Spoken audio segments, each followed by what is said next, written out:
So let's talk about another company called YCharge. YCharge has been around for a while. I think we've talked about them in the past.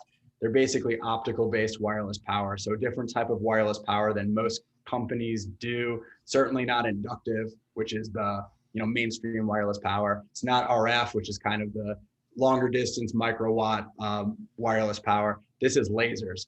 But with lasers, you can do some really cool things. And so what did they show at CES this year?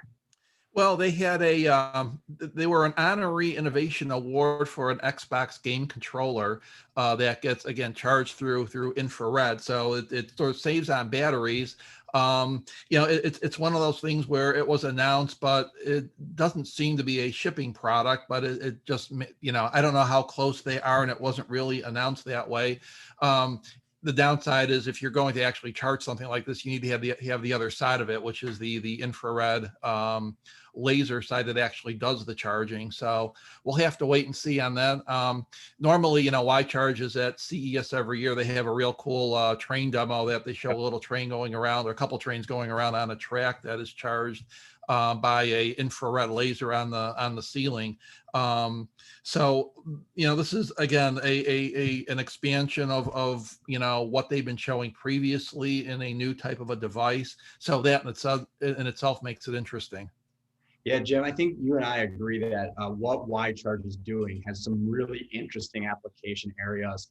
It can do higher power over greater distances with much higher efficiencies. We also recognize that there's some, potentially prohibitive safety issues. So it's probably not the best thing for consumer applications early on, but in controlled environments, I'm pretty excited about what YCharge and other, optical line of sight systems can do.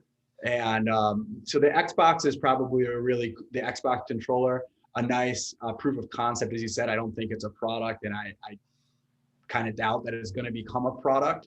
But I do think that there are some serious application areas in the industrial sector, in the military sector, where you can control the environment.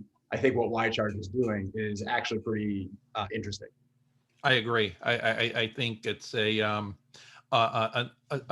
totally new spin on what we've seen from other wireless power companies, where this is a unique space that they're doing at such a high frequency, the infrared light space, which again, it's significantly higher than what we see.